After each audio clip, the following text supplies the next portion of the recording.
Hello everyone, welcome to the session. आज हम बात करेंगे हमारी इस सीरीज का ये जो हमारा लेक्चर है, इसमें हम वैदिक पीरियड के बारे में पढ़ेंगे कि वैदिक काल क्या था। और इसमें जो ईयर रहेगा वो 500 से लेकर 500 बीसी से लेकर 600 बीसी तक का पूरा पीरियड है, वो वैदिक इरा के नाम से जाना जाता है। अब देखिए इसमें हमारे कौन कौन से टॉपिक रहेंगे। सबसे पहले हम इंट्रो की बात करेंगे, यानी कि वैदिक पीरियड क्या है, कब से लेकर ये वैदिक पीरियड शुरू हुआ था, इसमें क्या कुछ था। इसके बाद वैदिक का जो हमें वैदिक टेक्स्ट मिलते हैं वो कौन कौन से हैं, और वैदिक परंपरा के जो साहित्य हैं यानी कि वैदिक ट्रेडिशंस क्या थे। फिर एक आता है ऋग वैदिक काल, और उसके बाद आता है उत्तर वैदिक काल। ठीक है, जब हमने देखा था, हमने पहले बात की थी सिंधु घाटी सभ्यता, उसका धीरे धीरे जब पतन होना शुरू हुआ, यानी कि सिंधु घाटी सभ्यता पूरी तरह से जब डिक्लाइन हो गई, तो कुछ ऐसे हिस्टोरियंस मानते हैं कि जो आर्यन थे उनके द्वारा भारत में जब वो आए थे, उन्होंने इंडस वैली सिविलाइजेशन के जो लोग थे उन पर हमले किए, या फिर उनके द्वारा इस सभ्यता को खत्म कर दिया गया था। तो इसमें भी जो हमारे मतलब फिर उसके बाद से जो पीरियड होता है वो वैदिक एरा शुरू होता है। यानी कि इसको वैदिक क्यों कहा जाता है, क्योंकि इस समय पर वेद लिखे गए थे, यानी कि वेद ग्रंथ उपनिषद वगैरह इन सभी की रचना की गई थी, इसी वजह से इसको वैदिक कहा जाता है। अब देखिए वैदिक साहित्य में कौन कौन से हमें आगे पार्ट्स मिलेंगे। इसमें जो वेद रहेंगे उसमें सबसे जो पुराना और काफ़ी ज़्यादा मतलब जिसको ऐसे हम मान सकते हैं जो काफ़ी विश्वसनीय वेद कहा जाता है वो ऋग्वेद है, जो सबसे पुराना है। फिर आता है यजुर्वेद, फिर उसके बाद सामवेद, और फिर आता है अथर्ववेद। इसमें हम ब्राह्मण साहित्य भी देखते हैं, जो ब्राह्मणों के द्वारा वेदों की व्याख्या करने के लिए साहित्य लिखे गए थे। फिर अरण्यक, जो जंगलों में जंगल शास्त्र जो थे। उसके बाद उपनिषद की बात करेंगे, ठीक है। और वैदिक परंपरा के जो साहित्य थे यानी कि ट्रेडिशंस उस समय पर कौन कौन से थे, वेदांग थे, स्मृति, महाकाव्य, पुराण, उपवेद और षडदर्शन। इसके बाद ऋग्वैदिक जो काल रहेगा उसमें हम पढ़ेंगे राजनीतिक जीवन के बारे में, उनकी पॉलिटिकल लाइफ कैसी थी, सोसाइटी कैसी थी, धर्म क्या था उसके बारे में। उसके बाद इकोनॉमी वहाँ की कैसी थी वैदिक पीरियड की। फिर उत्तर वैदिक काल में उनकी पॉलिटिकल लाइफ, उनकी सोसाइटी, उनका रिलीजन, उनकी इकोनॉमी, इन सभी को हम वन बाय वन कवर करेंगे। तो हम बात करते हैं वैदिक काल के बारे में। अब देखिए नाम से कुछ मैच करने की कोशिश करिए, वेद और वैदिक, यानी कि इस समय में काल का मतलब पीरियड, तो इस समय पर वेदों की रचना की गई थी, इसी वजह से इसको वैदिक पीरियड कहा जाता है। अब देखिए इस काल का नाम वैदिक काल इसलिए पड़ा क्योंकि इस काल के बारे में हमें वेदों से जानकारी मिलती है। अब देखिए कोई भी ऐसा समय है जिसकी जानकारी हमें वेदों से मिली है, इट मीन्स किसी भी बुक से हमें जानकारी मिली हो तो इट मीन्स कि वो बुक उस समय लिखी गई होगी या फिर उस समय के बारे में बयां करती है। तो ये जो हमें काल, ये जो हम पीरियड की बात करेंगे 500 बीसी से लेकर 600 बीसी तक, इसकी पूरी इंफॉर्मेशन है हमें वैदिक यानी कि वेदों से मिलती है। जो हमारे मेन 4 वेद हैं, ऋग्वेद, अथर्ववेद, यजुर्वेद, सामवेद, तो इन सब के बारे में, ठीक है। इसके बाद इसमें जो हमें वैदिक पीरियड को या वेदों को श्रुति साहित्य कहा जाता है। अब देखिए श्रुति साहित्य क्यों कहा जाता है, क्योंकि उस समय पर जब आर्य लोग भारत में आए थे ऐसा कहा जाता है कि उन्हें कोई भी स्क्रिप्ट नहीं आती थी, उन्हें लिपि का ज्ञान नहीं था। वे अपने जो भी उन्हें ज्ञान मिलता था यानी कि वो खुद को अब देखिए जो आर्य थे ना, इन्होंने आकर यहाँ पर भारत में, इससे पहले हमने जब देखा था इंडस वैली सिविलाइजेशन, तो उसमें हमें कोई भी वरना सिस्टम के बारे में कोई एविडेंस नहीं मिले हैं कि कोई ऐसा वरना सिस्टम था। सिर्फ उसमें सामाजिक जीवन के आधार पर या फिर उनकी जो भी फाइनेंशियल कंडीशन थी उनके आधार पर ही हमें पता चलता है कि उस समय पर एक शासक वर्ग अलग रहता था और जो आम जनता थी वो अलग रहती थी। लेकिन इसके अलावा हमें जो ब्राह्मण, क्षत्रिय, वैश्य, शूद्र के बारे में किसी प्रकार के कोई एविडेंस नहीं मिले हैं। तो इसके बाद जब आर्य लोग भारत में आते हैं तो ये कहते हैं कि इन्होंने खुद को श्रेष्ठ कहा कि हम श्रेष्ठ हैं, यानी कि हम सर्वोच्च सुपीरियर खुद को मानने लगे। और यहाँ के जो मूल लोग थे, भारत के जो मूल लोग हैं, मतलब कि भारत के जो यहाँ के लोग हैं वो जनजातियाँ हैं, जो कि आदिवासी लोग हम जिन्हें कहते हैं, जो जंगलों में रहते थे, तो मूल लोग उन्हीं को कहा जाता है।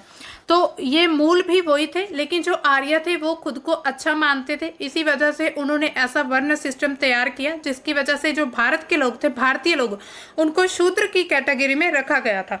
और जिनको जो ब्राह्मण थे यानी कि जिनको संस्कृति या वेद का अध्ययन करने का जिन्हें अधिकार था, जो लोग ऐसी स्टडी कर सकते थे वेदों की, संस्कृति की, तो उनको थोड़ा ऊंचे लेवल पर रखा गया और बाकी जो लोग थे उनको शूद्र बनाकर रख दिया गया था। और देखिए जो आर्य लोग जब भारत में आए थे तो उन्हें कोई लिपि नहीं आती थी। वो जो भी उनके पास ज्ञान था, उनकी जितनी भी नॉलेज थी, वो सुनकर एक पीढ़ी से दूसरी पीढ़ी तक देते थे। यानी कि मान लीजिए आपके दादा के दादाजी ने कोई ज्ञान सुना, उन्होंने फिर सुनकर आपके दादाजी को ज्ञान दिया, फिर आपके दादाजी ने आगे आपके पापा को ज्ञान दिया, सिर्फ उन्हें बोलकर, यानी कि किसी लिखित कोई ज्ञान नहीं दिया, सिर्फ सुनाकर दिया। अब आपके पापा जी ने वो ज्ञान सुनकर आपको दिया, तो इन सभी को श्रुति साहित्य कहा जाएगा। इसलिए वैदिक साहित्य को श्रुति साहित्य भी कहा जाता है, क्योंकि उस समय पर जब ये वैदिक पीरियड की बात हो रही, उस समय पर ये चीजें नहीं लिखी गई थी। उस समय पर सिर्फ ज्ञान को एक जगह से दूसरी जगह ट्रांसफॉर्म किया गया था, ठीक है। और इसको बाद में ये वेद जो है वे 2500-2000 साल पहले, यानी कि 1500 करीब साल पहले ही लिखे गए थे। अब देखिए वेदों को अपौरुषीय भी कहा जाता है, यानी कि वैदिक साहित्य की रचना को अपौरुषीय, क्योंकि ऐसा माना जाता है कि वेदों की रचना ईश्वर के द्वारा की गई थी, तो ऐसा लोग मानते हैं। ये एक अपौरुषीय, यानी कि अपौरुषीय क्या होता है, जो पुरुषों के द्वारा नहीं लिखा जाता। तो ऐसा कहा जाता है कि इनकी रचना जो थी ईश्वर के द्वारा की गई थी। ईश्वर ने जो कुछ भी कहा था, या फिर ईश्वर की बातें ही इनमें लिखी गई हैं वेदों में। वैदिक काल के जो उत्पत्तिकर्ता के रूप में आर्यों को स्वीकार किया जाता है। ऐसा कहा जाता है कि वैदिक काल की जो शुरुआत थी वो आर्यों की वजह से हुई, यानी कि आर्यों के भारत में आगमन होने के बाद से ही भारत में वैदिक काल शुरू हुआ था। आर्य शब्द का सबसे पहले यूज जो किया था मैक्स मूलर ने 1853 में किया था। उन्होंने इस काल को डिफाइन करने के लिए ऋग्वेद में अगर हम देखें तो 33 बार आर्य शब्द का प्रयोग किया गया है। यानी कि जब ऋग्वेद को पढ़ते हैं उसमें ऐसा देखा गया है कि 33 बार जो है आर्य शब्द को यूज किया गया था। इट मीन्स कि आर्य जनजाति या फिर आर्य लोग, कुछ ना कुछ तो यहाँ पर आर्य लोग थे। आर्य सांस्कृतिक भाषा का एक शब्द है जिसका अर्थ क्या है, श्रेष्ठ या फिर कुलीन, यानी कि वो खुद को बेस्ट यानी कि नोबल, खुद को सुपीरियर मानते थे। इसी वजह से आर्य संस्कृति उन्हें कहा गया। और इसके बाद से ही हमें जो वर्ना सिस्टम के एविडेंस मिलते हैं, जो ब्राह्मण, क्षत्रिय, वैश्य, शूद्र, तो वो आर्यों ने ही ऐसा सिस्टम बनाया था। अब देखिए जो आर्य लोग थे वो कहाँ के मूल निवासी थे, वो भारत में कैसे आए थे, क्यों आए थे, तो जो अलग अलग हिस्टोरियन है उनका अलग अलग मानना है कि जो आर्य लोग थे वो आए थे, मतलब कि यहाँ भारत के निवासी हैं या फिर किस जगह के निवासी हैं। लेकिन मोस्टली ऐसा कहा भी जाता है कि जो आर्य लोग थे ये ईरान से आए थे, यानी कि जो यहाँ पर जो हम देखते हैं भारत के साथ ही जो मध्य एशिया, वहाँ से लोग ये आए थे आर्य लोग, और भारत में आकर यहाँ पर बस गए और खुद को उन्होंने फिर भारत का कहना शुरू कर दिया। तो इसी तरह मतलब हम मान सकते हैं कि जो आर्य लोग थे, अलग अलग हिस्टोरियन तो कहते हैं, लेकिन ये भी कहा जाता है कि आर्य भारत के मूल निवासी नहीं है। एल.टी. कलर क्या कहते हैं कि आर्य लोग जो है वो कश्मीर के निवासी थे, मूल निवासी। अविनाश चंद्र एवं संपूर्णानंद क्या कहते हैं कि सप्त सैंधव प्रदेश, यानी कि सिंधु घाटी का जो क्षेत्र है वहां पर आर्य लोग सबसे पहले रहते थे, वहां पर बसे थे। इसके बाद जो गंगानाथ झा है उनके द्वारा वो कहते हैं कि ब्रह्म ऋषि प्रदेश, यानी कि गंगा और जो यमुना का क्षेत्र है वहां से आर्य लोग आए थे।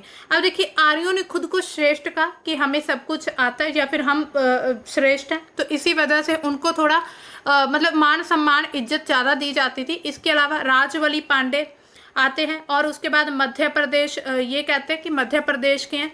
और ओल्डन वर्ग क्या कहते हैं, जो एडवर्ड मेयर है वो कहते हैं कि पामीर के पठार से ये आर्य लोग बिलोंग करते थे। इसके अलावा दयानंद सरस्वती, उनका कहना है कि ये तिब्बत के पठार से आए थे। डी.एस. त्रिवेदी कहते हैं कि अफगानिस्तान से आए थे। और जो सबसे प्रमाणिक मत माना जाता है मैक्स मूलर का, वो कहते हैं कि बैक्ट्रिया से आए थे, यानी कि ये मध्य एशिया का एक हिस्सा है, वहाँ के मूल निवासी हैं।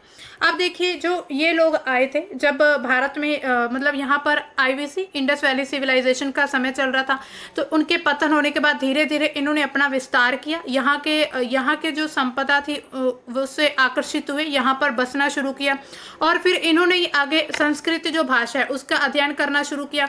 फिर इन्हों में से ही जो लोग थे, मतलब कुछ लोग जो थे ब्राह्मण बन गए, यानी कि ब्राह्मण मीन्स ऐसे कि जो संस्कृत थे, वो जो व्यक्ति अध्ययन कर सकते थे उनका संस्कृति का, तो उनको कहा गया गया कि ये लोग ब्राह्मण है। उसके बाद आते क्षत्रिय, जो लोग यहाँ पर शासक बने, यानी कि कुछ लोगों के द्वारा यहाँ पर शासन भी किया गया था लोगों पर, तो ऐसा कहा जाता है, उन्हें कहा गया क्षत्रिय। उसके बाद आते वैश्य, जो लोग आम जो व्यापारी होते थे, जो काम करते थे, जैसे नाई हुआ, कुम्हार, या फिर लकड़ी का काम करने वाला, या फिर जो बर्तन बनाने वाला, कोई भी ऐसा व्यापारी वगैरह, वो सब वैश्य में आए। और जो शूद्र थे उनको ऐसा बनाया गया था कि जो शूद्र हैं वो बाकी जो 3 वर्ण हैं उनकी सेवा करेंगे। तो ये आर्यों के द्वारा ही डिफाइन किया गया था।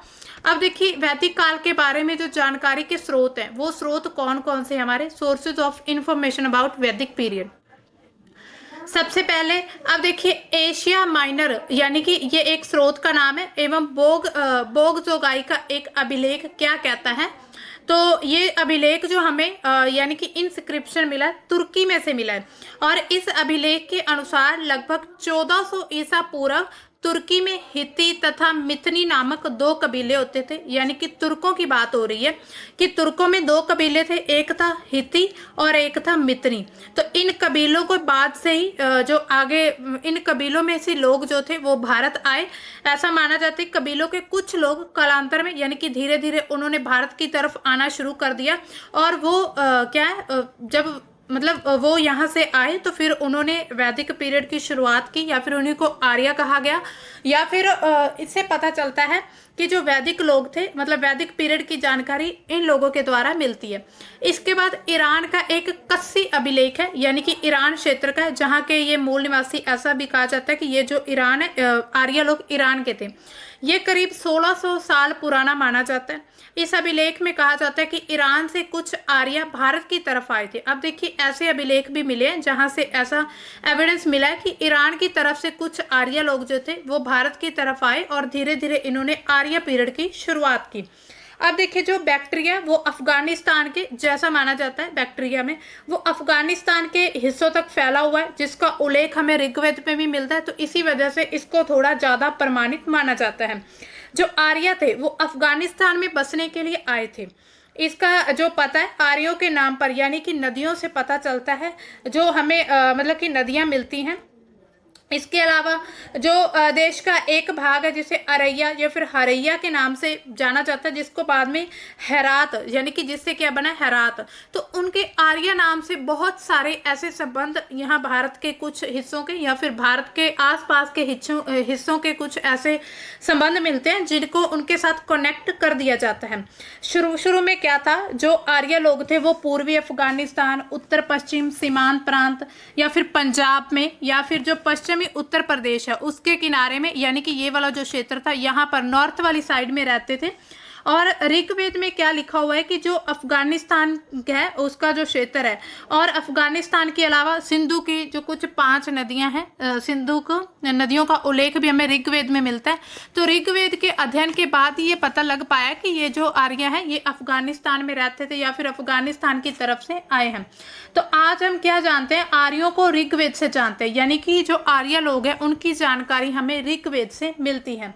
इसके अलावा जो आर्य लोग थे उन्होंने यहाँ पर कबीलाई समाज बनाना शुरू कर दिया था, यानी कि भारत की जो जनजाति थी, यहाँ पर जो आदिवासी लोग थे वो कबीले बनाकर रह रहे थे। लेकिन जब आर्य लोग आए तो उन्होंने अपने कबीले, जो हमने पीछे देखा था हस्सी और हुती, जो हिती और मिथनी नाम के 2 प्रमुख जो कबीले थे वो यहाँ पर आए और उन्होंने फिर यहाँ पर रहना शुरू किया। और यहाँ के लोगों को ऐसा मानने लगे कि हम श्रेष्ठ हैं, यानी कि हम सुपीरियर हैं, और यहाँ के लोगों को कुछ नॉलेज नहीं है, इसी वजह से हम उनको लीड करेंगे। तो इसी तरह उनके मन में कहीं ना कहीं सत्ता, पावर की उनके मन में लालच पैदा हुआ कि हमारे पास पावर होनी चाहिए। अब हमें वैदिक काल के कौन कौन से साहित्यिक स्रोत मिलते हैं, इसमें हमें वेद मिलते हैं, जो ब्राह्मण है ब्राह्मण वेद मिलते हैं। इसके अलावा अरण्यक मिलते हैं और उपनिषद, जिनको वेदांत भी कहा जाता है। अब देखिए ऋग्वेद कौन कौन से, ऋग्वेद, यजुर्वेद तथा सामवेद को संयुक्त रूप से वेद त्रयी कहते हैं, यानी कि तीनों को मिलाकर वेद त्रयी कहा जाता है। ऋग्वेद, यजुर्वेद और सामवेद, इन तीनों को। वेदों को आम लोगों तक सरल भाषा में पहुंचाने के लिए जो ग्रंथ लिखे गए थे उनको ब्राह्मण ग्रंथ कहा जाता है। अब देखिए कोई ऐसी भाषा जिसको आम लोग पढ़ना नहीं जानते, अब उस भाषा की या फिर उस ग्रंथ की बात लोगों तक पहुंचानी है, तो बीच में से किसी एक व्यक्ति को वो चीज़ बतानी होगी जिनको वो लैंग्वेज आती है। तो ऐसे लोग ब्राह्मण थे। फिर ब्राह्मणों ने वेदों का अध्ययन किया और अपने अलग ग्रंथ लिखने शुरू कर दिए।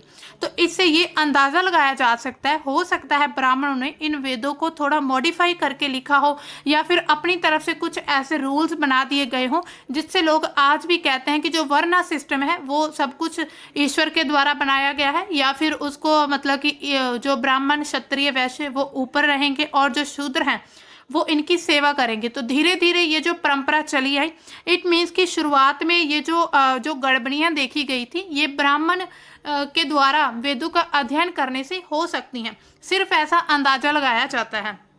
इसके बाद जो शिष्यों के द्वारा जंगलों में उस समय पर जो भी गुरु अपने मोक्ष की प्राप्ति के लिए या कुछ भी कहीं पर ज्ञान लेने जाते थे, तो जो शिष्य होते थे उनके द्वारा अपने गुरु से जंगलों में जो भी ज्ञान मतलब उनसे द्वारा ज्ञान इकट्ठा किया जाता था, ज्ञान लिया जाता था, उनको वो एक ग्रंथ में लिखते थे और उनको अरनायक ग्रंथ कहा जाता है। इसके अलावा अरनायक को वन पुस्तक भी कहते हैं। वन पुस्तक मतलब कि जंगलों में लिखी गई पुस्तक। तो इसी तरह हम ये भी कह सकते हैं कि ये जो उस समय पर जो लोग थे, यानी कि वो जंगलों में रहकर उन्होंने अपना ज्ञान की प्राप्ति की, फिर उन्होंने वहाँ पर कुछ ग्रंथ लिखे। फिर एकांत में वहाँ पर क्या करते थे, मतलब एकांत में जो गुरु शिष्य आत्मा परमात्मा और ब्रह्म जैसे विषयों पर चर्चा करते थे, तो ऐसे ग्रंथों को उपनिषद कहा जाता है, जो सिर्फ अकेले में बैठकर यानी कि अकेले में बैठकर जो कोई भी गुरु और शिष्य डिस्कशन करे किसी आत्मा को लेकर, सोल गॉड को लेकर, या फिर ब्रह्मा की आपस में जो भी बातचीत होती है, तो ऐसे जो भी ग्रंथ जो भी चर्चा की जाती थी उनको एक ग्रंथ में लिख दिया गया और उनको फिर उपनिषद कहा गया। उपनिषद जो थे ये वैदिक साहित्य के सबसे लास्ट में जोड़े गए थे, इसलिए इन्हें वेदांत भी कहा जाता है।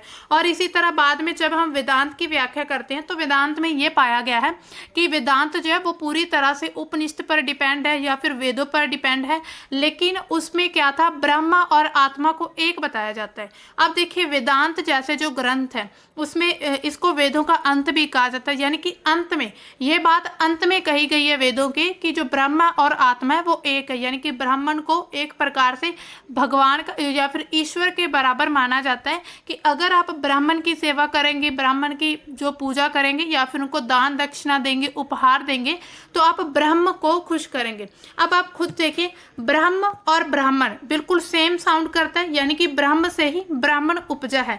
तो इसी तरह धीरे धीरे समय के साथ समाज में विकार आने शुरू हो गए थे। पूर्व वैदिक काल के बारे में हमें सिर्फ ऋग वैदिक से जानकारी मिलती, इसलिए पूर्व वैदिक काल को ऋग वैदिक काल भी कहते हैं। अब देखिए वैदिक काल भी दो तरह का था, एक था पूर्व वैदिक काल और एक था उत्तर वैदिक काल। पूर्व वैदिक काल के बारे में जानकारी हमें सिर्फ और सिर्फ ऋग वैदिक से मिलती है, इसी वजह से इसको ऋग वैदिक काल भी कहते हैं। इसके बाद का जो पीरियड था उसकी जानकारी हमें उत्तर वैदिक काल की जानकारी हमें उत्तर जो उस समय पर जो सामवेद, अथर्ववेद, यजुर्वेद, उपनिषद, वेदांत ये सब लिखे गए थे, ये सब उत्तर वैदिक काल में हमें इनकी जानकारी मिलती है। जबकि उत्तर वैदिक काल के बारे में हमने अभी बात की, सामवेद, यजुर, अथर्ववेद, ब्राह्मण ग्रंथ, अरण्यक या फिर उपनिषद, इनसे जानकारी मिलती है। ये सभी साहित्यिक स्रोत को संयुक्त रूप से वैदिक साहित्य कहते हैं। जब इन सभी स्रोतों की हम बात करेंगे तो इट मीन्स कि हम वैदिक साहित्य के बारे में बात कर रहे हैं। जो वैदिक पीरियड में जो साहित्य, जो भी लिटरेचर, जो भी टेक्स्ट लिखे गए थे, उन सभी को वैदिक साहित्य कहा जाता है। इससे पहले हम थोड़ा देखते हैं कि जो मतलब कि उस समय पर क्या था, जो आर्य लोग आए थे उन्होंने अपने कबीले वगैरह बनाने शुरू कर दिए थे, तो कबीले के जरिए ही वो एक दूसरे पर कंट्रोल करते थे, यानी कि कबीले में उस समय पर सरदार होते थे। तो इसी तरह सरदार हो सकता है खुद को सुपीरियर मानता हो कि हाँ भी मैं ईश्वर की हम बात मतलब मुझे सारा कुछ ईश्वर के बारे में पता है, या फिर ईश्वर का जो संदेशा वो लेकर मैं आया हूँ। तो इसी तरह धीरे धीरे लोगों ने उनको एक तरह से ईश्वर मानना शुरू कर दिया होगा। इसके बाद ऋग्वेद, अगर हम एक एक बार अब हम एक एक करके सभी मतलब वेदों के बारे में स्टडी करेंगे, जो भी वेद थे मतलब कि उनके बारे में जानकारी करेंगे। अब देखिए इसमें सबसे पहले आता है ऋग्वेद। तो ऋग्वेद जो है वो सबसे पुराना ग्रंथ है, प्राचीनतम मीन्स की पुराना। इसको संकलन यानी कि इसको कंपाइल किनके द्वारा किया गया, महर्षि कृष्ण द्वैयापन या फिर वेद व्यास के द्वारा इनका संकलन यानी कि इनको कंपाइल किया गया था। इसमें देवताओं की स्तुति और प्रार्थनाएं लिखी गई हैं, यानी कि सिर्फ उनकी प्रेज लिखी गई है। स्तुति मीन्स की प्रशंसा, उनकी तारीफ, तो देवताओं की सिर्फ तारीफ की गई है। अब देखिए उस समय पर देवता कौन थे, जो भी ब्रह्मा विष्णु शिव ये सब इन्हीं को देवता माना जाता था। और इनकी जो प्रकृति यानी कि नेचर कैसा, ये वर्ष इसमें पद्य लिखे हुए हैं, यानी कि वर्सेस के थ्रू ये लिखा गया। ऋग्वेद के आगे 3 भाग आते हैं। ऋग्वेद में शाकल है जिसमें 1017 सूकत है। सूकत होते हैं जिसको अच्छी तरह से लिखा या बोला गया हो। इसके अलावा वाल खिल्ले आते हैं, 11 सूकत उसमें है। और वाशकल है, इसमें 56 है, यानी कि ये अवेलेबल नहीं है जो यहाँ पर वाशकल है। इसमें 3 भाग है, शाकल, वाल खिल्ले और वाशकल। शाकल में 117 सूकत है, वाल खिल्ले में 11 सूकत है और वाशकल में 56 यानी कि 56 सूकत है। इसके अलावा इसमें मंडल भी हैं, 10 मंडल। अब देखिए इसमें जो मंडल की हम बात करेंगे, इसमें जो पहले 8 मंडल हैं वो तो पूरी तरह से ऐसा माना जाता है कि पूरी तरह से मतलब ईश्वर की बात हो सकती है उसमें, ईश्वर के बारे में ईश्वर ने जो कुछ भी संदेश दिया वो लिखा हो। इसके बाद के जो 2 मंडल हैं वो बाद में जोड़े गए हैं, यानी कि 9वां और 10वां। तो यही कहा जाता है कि 9वें और 10वें में ही थोड़ी गड़बड़ी, थोड़ी मतलब कि इनमें थोड़ी मॉडिफाई करके इनको यहाँ रखा गया। और इनमें ही 9वें और 10वें में ही ब्राह्मणों की जो इनमें तारीफ करके, ब्राह्मणों को ईश्वर के समान रख के उनकी सेवा, उनको उपहार देना, उनकी पूजा करना, ऐसी जितने भी रूल्स थे वो सभी 9वें और 10वें मंडल में ही मिलते हैं। तो इससे अंदाजा लगा सकते हैं कि अगर ऐसी कोई बात रहती, अगर ब्राह्मण और भगवान या ईश्वर जो भी आप मानते हो अगर वो सेम रहते तो उसको पहले दूसरे मंडल में भी लिखा जा सकता था, है ना, ऐसा हो सकता है। लेकिन उन्होंने पहले दूसरे में ना लिखकर 9वें 10वें में उसको जोड़ा। हो सकता है ये बाद में जो भी लिखारी थे या फिर जो भी इनका अध्ययन करने वाले थे वेदों का, उनके द्वारा कुछ मॉडिफाई अपने अकॉर्डिंग बात कह दी गई हो, ऐसा होता है। क्योंकि आपने वो एक गेम जरूर देखी होगी, जब एक लाइन बनी होती है, एक रो, उसमें क्या रहता है, एक पहला व्यक्ति जो होता है वो दूसरे व्यक्ति को कोई उसके कान में कोई एक बात कहता है जो उसने लास्ट वाले जो 10 व्यक्ति है ना, लास्ट वाले 10वें तक उस तक पहुंचानी होती है। तो यहाँ पर आते आते वो पूरी बात है ना, यहाँ पर 10वें तक आते आते बिल्कुल पूरी तरह से बिगड़ जाती है। तो इसी तरह जब वेद लिखे गए उनकी कोई बात जब ब्राह्मणों ने या फिर जो भी संस्कृत पढ़ना जानते थे, जिनको आती थी शिक्षा, वो अध्ययन करते होंगे इन ग्रंथों का, तो उनके द्वारा जो लोगों को ये बात बतानी हो सकता है उन्होंने थोड़ा घुमा फिरा के कह दिया हो कि यहाँ पर जाति वर्ण व्यवस्था सब सिस्टम चलेगा, या फिर ईश्वर ने कहा है कि यहाँ पर जो ब्राह्मण क्षत्रिय वैश्य शूद्र रहेंगे, या फिर ईश्वर के द्वारा बनाए गए ये रूल है कि जो शूद्र है वो बाकी 3 वर्णों की सेवा करेंगे। तो कुछ भी हो सकता है, तो इसको आप कनेक्ट करिएगा। मतलब कि पहले 8 मंडल में तो बिल्कुल सही शिक्षाएं जो भी दी गई हैं, लेकिन 9वें 10वें में इनको थोड़ा मतलब कि घुमा फिरा कर कह दिया गया था। इसके बाद अष्टांग है, इसमें 8, अष्ट का मतलब ही 8 होता है। फिर आते हैं सूकत 1028 हैं और इसमें मंत्र मिलते हैं 10,580। तो ऐसे मंत्र वेद में मिले हैं, ऋग्वेद में। इसका जो पहला मंडल है वो अज्ञात है, यानी कि पहले मंडल के बारे में पता ही नहीं है। दूसरा जो मंडल है वो गृत समद भार्गव है, इसके बारे में बताता है, गृत समद भार्गव के बारे में। तीसरा मंडल जो है वो विश्वामित्र के बारे में बताता है, जो विश्वामित्र की हमें एनसीईआरटी में एक स्टोरी भी मिलती है।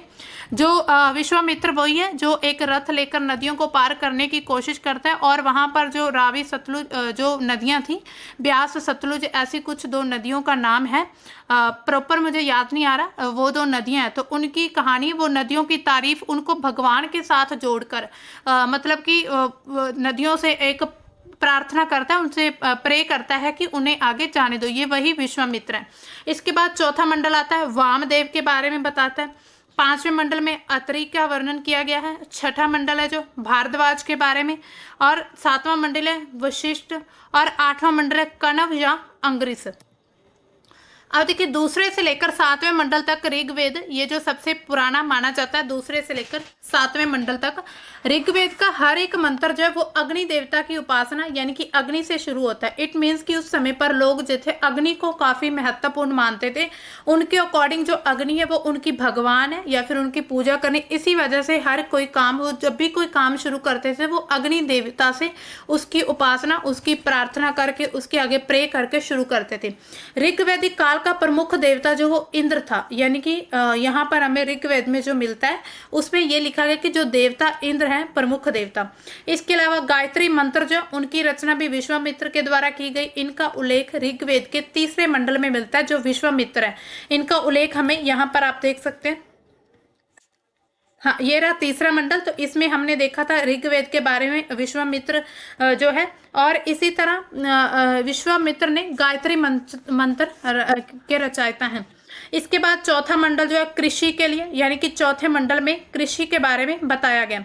7वां मंडल जो है वो शिक्षा से संबंधित है, शिक्षा मतलब शिक्षा के बारे में जो भी बातें थी। 7वें मंडल में दशरथ युद्ध, यानी कि 10 राजाओं का युद्ध, इसका भी वर्णन मिलता है। अब देखिए 10 राजाओं का युद्ध, इसका वर्णन 7वें मंडल में।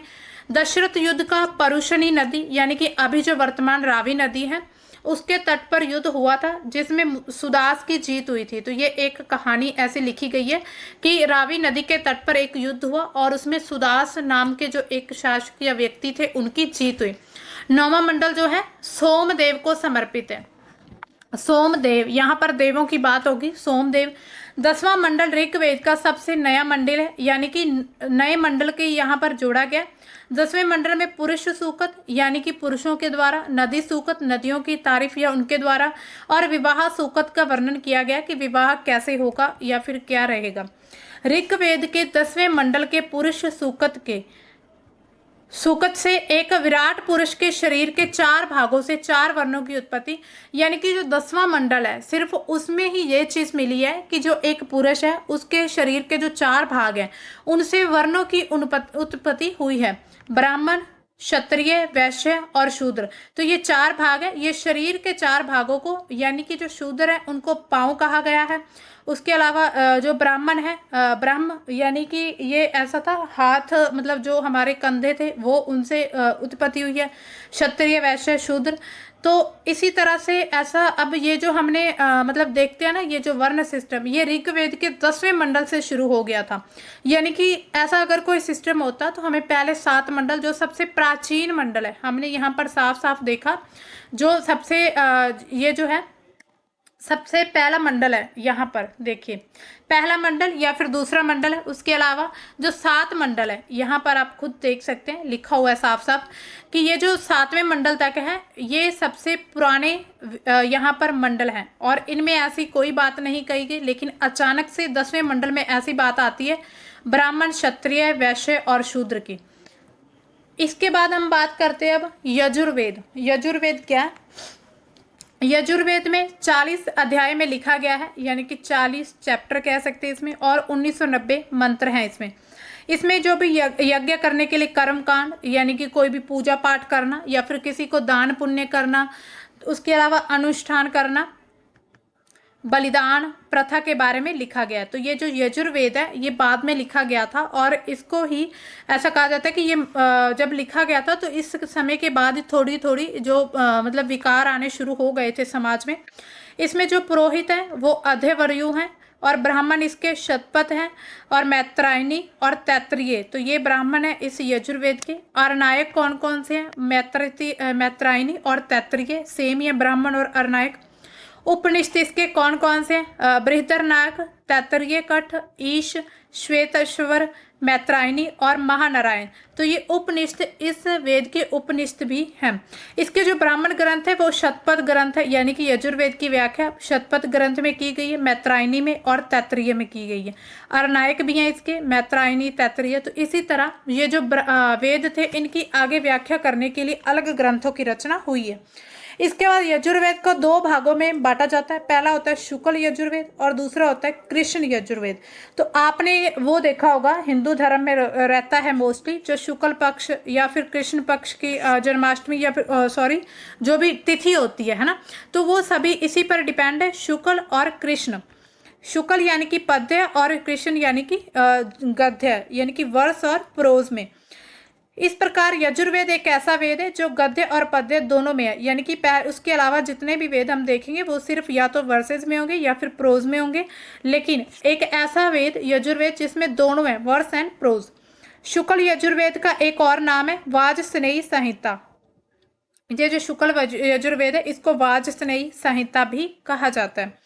इसके बाद शुक्ल यजुर्वेद में 24 बैलों के द्वारा हल जोतने का उल्लेख मिला है कि ये जो शुक्ल है इसमें 24 बैल हैं जो एक हल को जोत रहे हैं, उनका वर्णन हमें इस शुक्ल यजुर्वेद में मिलता है। इसके बाद आता है सामवेद। अब सामवेद की अगर हम बात करें तो जो कुल मंत्र हैं इसमें 1549 मंत्र हैं इसमें। सामवेद का कोई भी मंडल नहीं है, जैसे हमने पीछे देखा। इन 1549 मंत्रों का उल्लेख मिलता है सिर्फ, ठीक है। इसके जो पुरोहित हैं वो उद्गाता है। इसका जो ब्राह्मण है मतलब ब्राह्मण ग्रंथ है जैमिनीय है, जो कि इसकी सामवेद की व्याख्या करता है। अर्नायक इसके छांदोग्य जैमिनीय हैं। उपनिषद इसके केन, छांदोग्य और जैमिनीय, ये तीनों इसके उपनिषद हैं। इसके ज़्यादातर मंत्र ऋग्वेद से लिए गए हैं, अर्थात ये वेद लगभग ऋग्वेद पर आधारित है, यानी कि तकरीबन ऐसा कहा जाता है कि मोस्टली ये ऋग्वेद पर ही डिपेंड है। विषय वस्तु इसका संगीत और गायन है, यानी कि इसके जो मंत्र है उसको संगीत म्यूजिक के साथ इसको गाए जाते हैं। जैमिनीय नामक जो एक यहाँ पर हमने देखा ब्राह्मण ग्रंथ है, वो एक ऋषि ने यानी कि सामवेद को संकलित किया है, और कुछ योगदान सुकर्मा ऋषि ने भी दिया। इसमें जो ऋषि है जैमिनीय ऋषि और सुकर्मा ऋषि, उनके द्वारा ये लिखा गया। सामवेद के भाग हैं कौथुम, राणानीय और जैमिनी, ये तीनों इसके भाग हैं। अब हम बात करते अथर्ववेद के बारे में, जो सामान्य जनता से यानी कि आम जनता के बारे में जो बताता है कि वहाँ पर लोगों की सिचुएशन कैसी थी। ये सबसे लोकप्रिय वेद है, श्रेष्ठ वेद और नवीनतम वेद या फिर ब्रह्म वेद इसके नाम हैं। यानी कि आम जनता के बारे में जब ये बताता है तो लोकप्रिय रहेगा, क्योंकि आम जनता इसको ज़्यादा पढ़ेगी या फिर इसका ज़्यादा यूज़ होगा। उसके अलावा श्रेष्ठ है यानी कि बेस्ट वेदास इसको माना जाता है। नवीनतम यानी कि न्यू वेद है, नया है।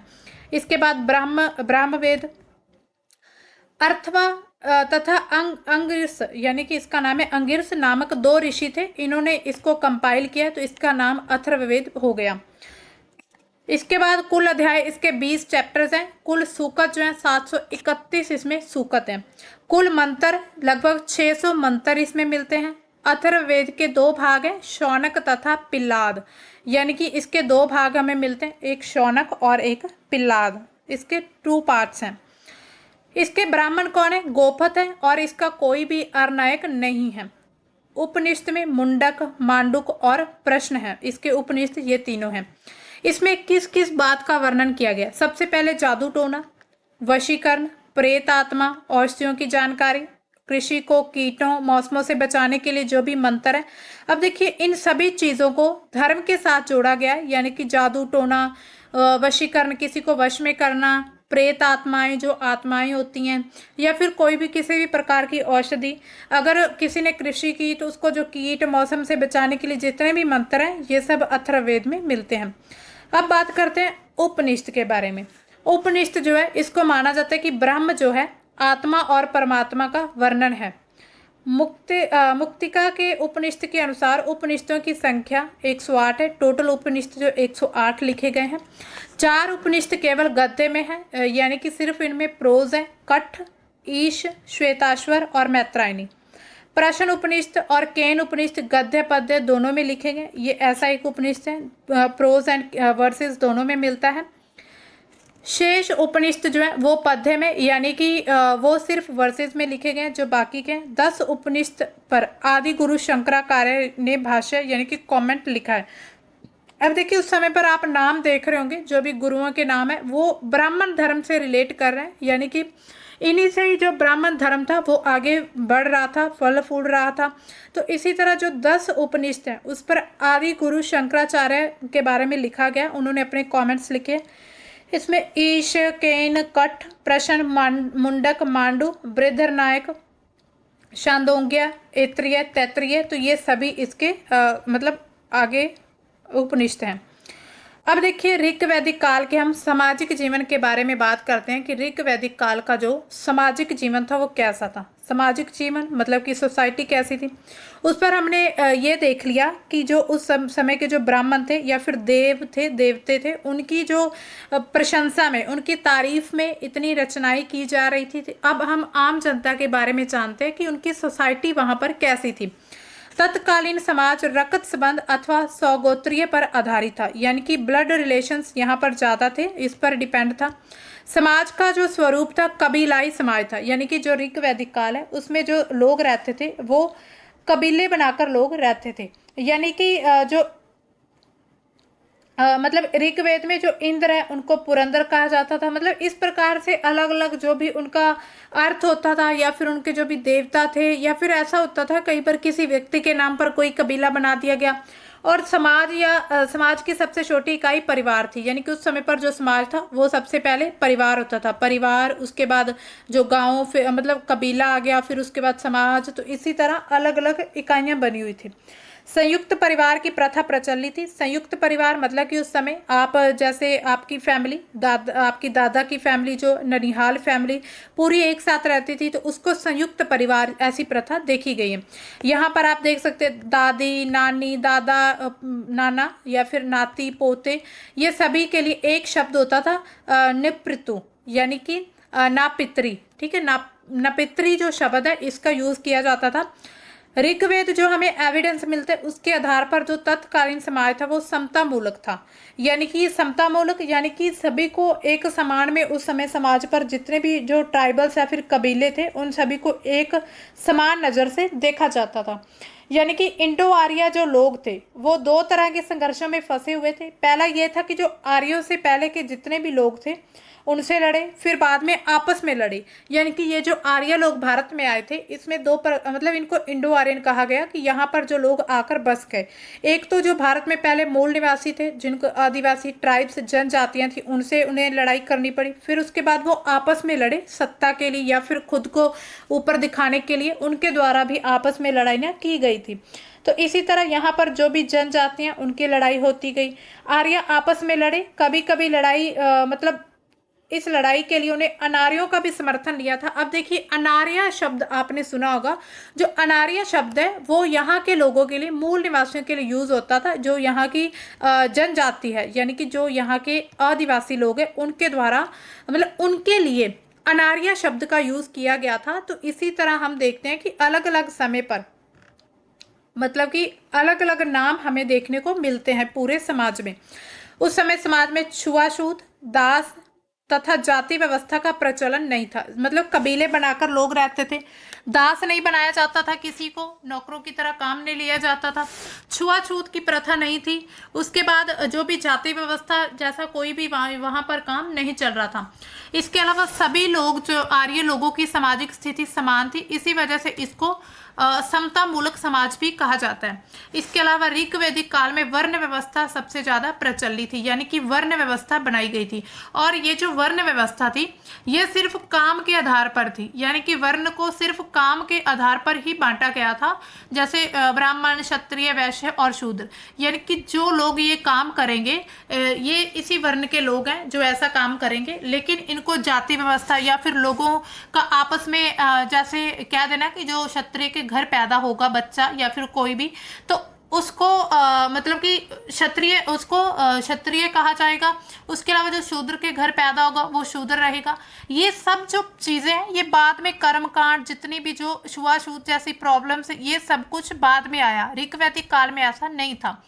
ऋग्वैदिक में मैत्रेय, कात्यायनी और गार्गी जैसी महिलाएं, यानी कि कुछ महिलाओं का भी उल्लेख मिलता है कि जो ऋग्वैदिक काल की महिलाएं हैं उनको थोड़ा सम्मान, उनको इज्जत मिलती थी। पुरुषों के समान ये भी अनुष्ठान यज्ञ में भाग लेती थी। तो इट मीन्स उस समय पर महिलाओं की स्थिति इतनी भी खराब नहीं थी। जब हम इससे पहले सिंधु घाटी सभ्यता देखते हैं तो उस समय पर भी हमें महिलाओं के साथ उत्पीड़न या फिर उनके साथ अत्याचार जैसे कोई सबूत नहीं मिले थे।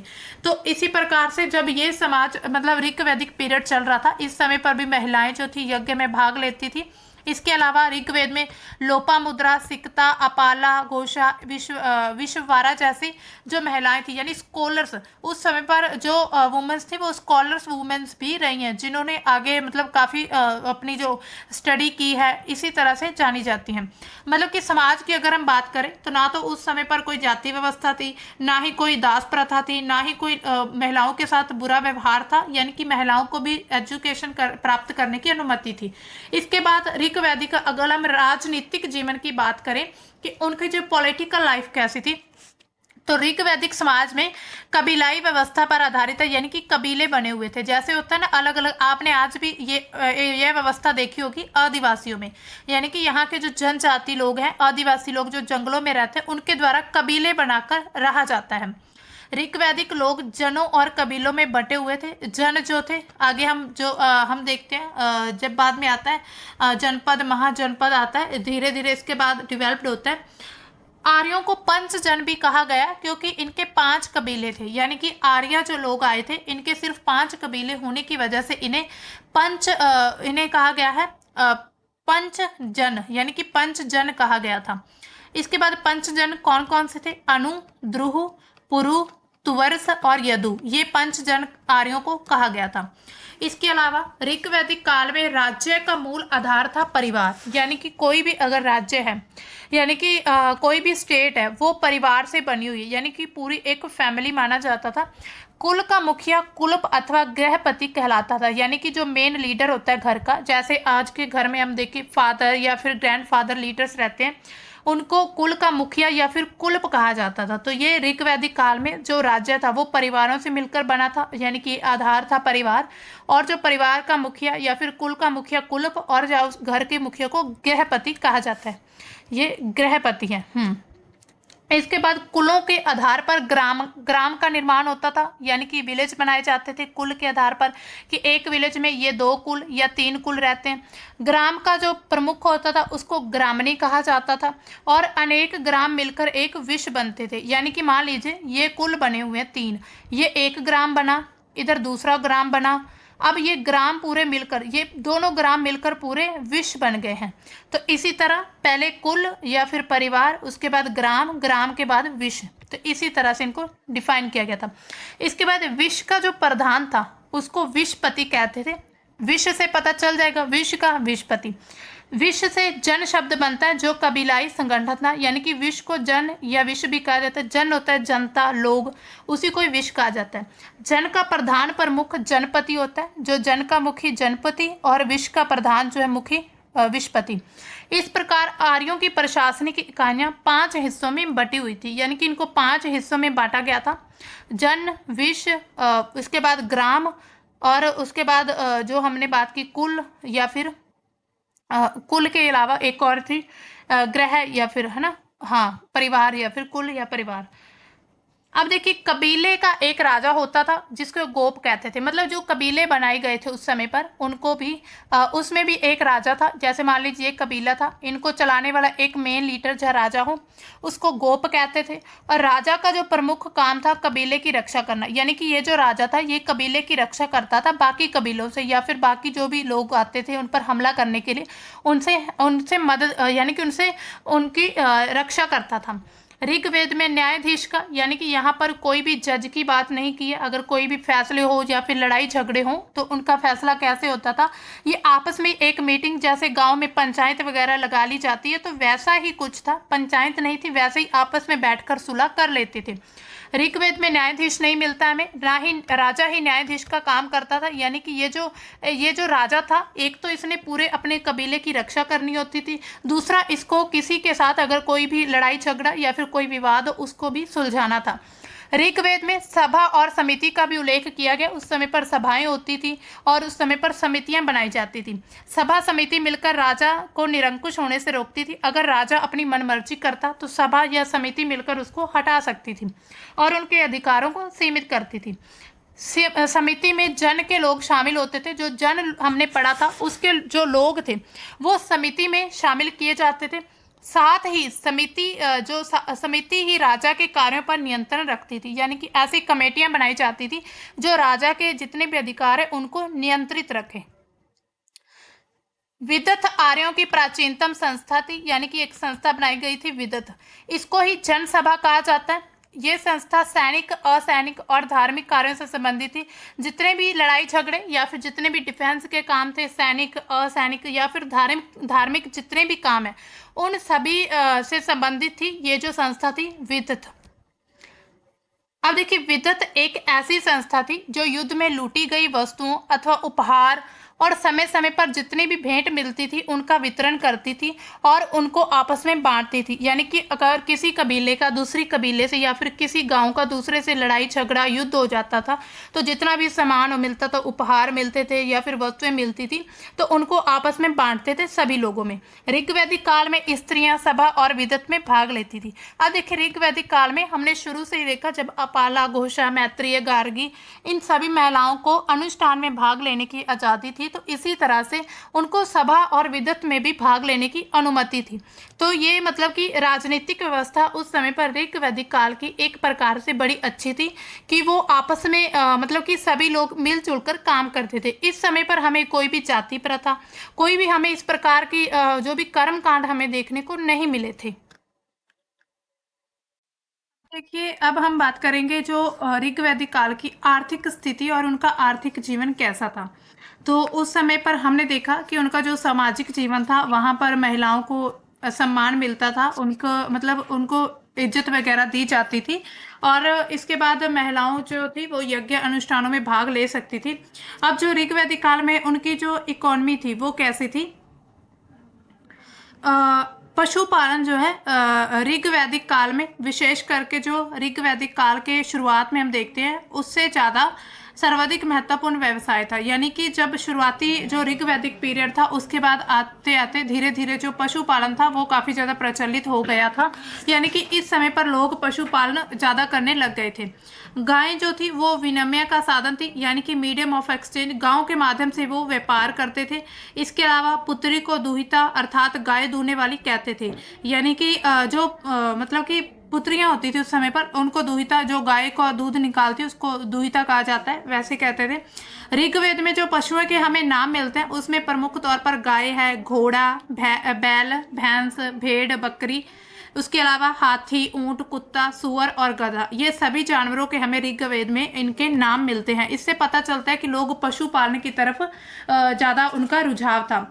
इसके बाद अब हम जो बात करते हैं कि बैलों से जो हल होते थे, यानी कि अब उनकी कृषि कैसी थी इस समय पर, बैलों से जो हल वगैरह खींचे जाते थे उनसे मतलब कृषि करते थे, परंतु हल जो थे वो लोहे के नहीं बने होते थे। क्योंकि जब हम इंडस वैली सिविलाइजेशन में देखते हैं तो उस समय पर भी जो बैल होते हैं, जो मतलब हल होते हैं वो मिट्टी के हमें मिलते हैं। नहरों की सिंचाई की जाती थी, यानी कि नहरें बनाई गई थी उस समय पर और उनके द्वारा सिंचाई होती थी। तो ये सब कुछ होता था ऋग वैदिक काल में, यानी कि उत्तर वैदिक हाँ ऋग वैदिक काल में होता था। इसके बाद जो आर्य होते थे उनको अनाज के एक ही किस्म की जानकारी थी जिसे वे यव कहते थे, यानी कि जौ, जिसका अर्थ होता है जौ। जो जौ की फसल होती थी ये सिर्फ वही उगाते थे जो उस समय पर आर्य लोग थे। ऋग्वैदिक में जो हमें धातुएं मिलती है उसमें सबसे ज्यादा जो व्यस्क धातु मतलब सबसे प्रमुख जो थी अयस धातु थी। ये अवश्य कांसा या तांबा रहा होगा, ऐसा कहा जाता है कि ये तांबा या कांसा का ये प्राचीन नाम होगा अयस। ऋग वैदिक आर्यों को लोहे का ज्ञान नहीं था। जब हम देखते हैं ना तो सिंधु घाटी सभ्यता में और ना ही इस समय पर उनको लोहे का ज्ञान था। ये धीरे धीरे जब जनपद महाजनपद यानी कि जब मगध साम्राज्य आता है तो उस समय पर लोहे की खोज की जाती है।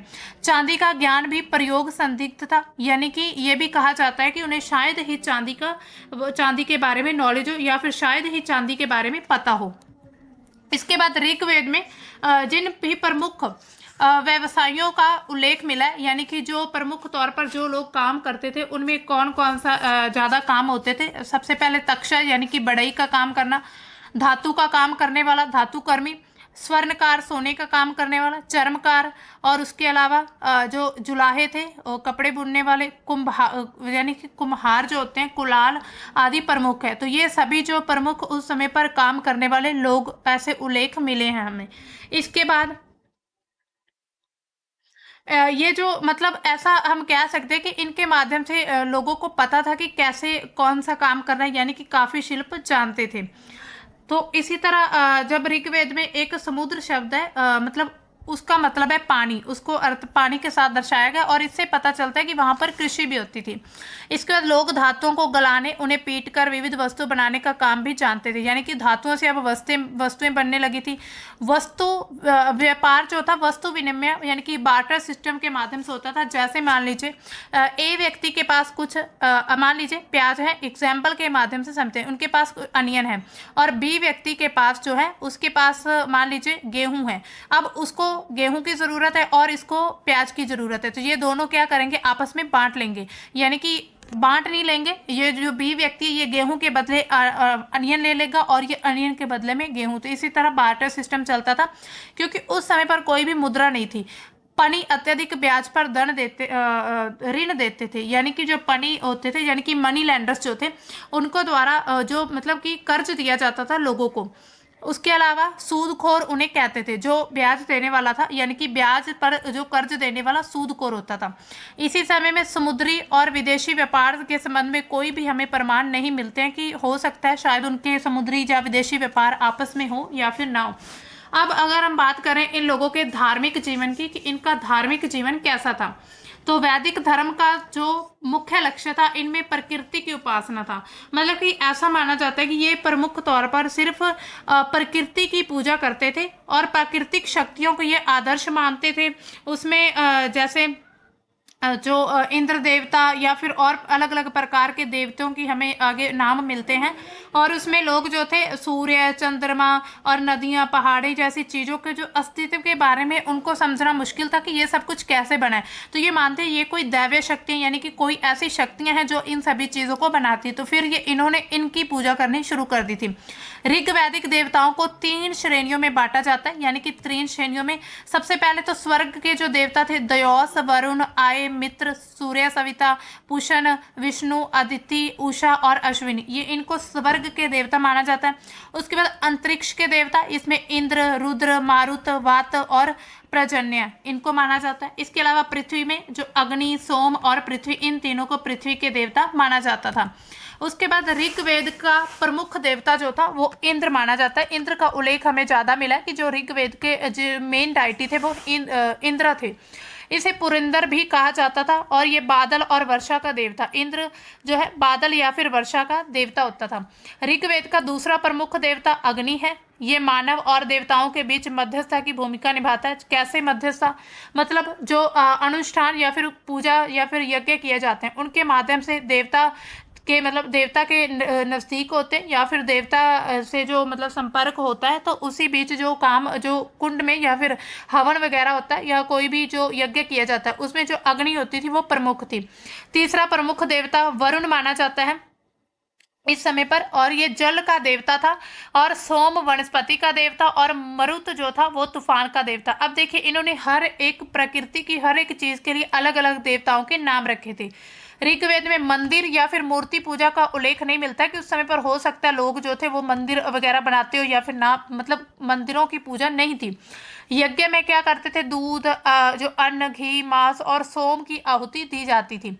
ये काफ़ी सरल तरीके से होते थे, इनमें इतनी ज़्यादा जटिलता नहीं थी, यानी कि ये कॉम्प्लेक्सिटी होती है ये बाद में आती है। इसके बाद ऋग्वेद जो थे आर्य आत्मा में विश्वास करते थे, किंतु पुनर्जन्म की अवधारणा अभी तक विकसित नहीं हुई थी।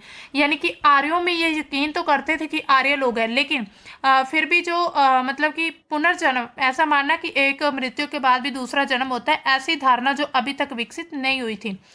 अब हम बात करते हैं, ये पीछे हमने देखा पूरा वैदिक काल के बारे में कि ऋग वैदिक काल में क्या कुछ होता था, और इसी समय पर हमें काफ़ी मतलब ये हमें देखा कि इस समय पर इतनी ज़्यादा बुराइयां नहीं प्रचलित हुई थी जितनी धीरे धीरे बाद में आ गई थी।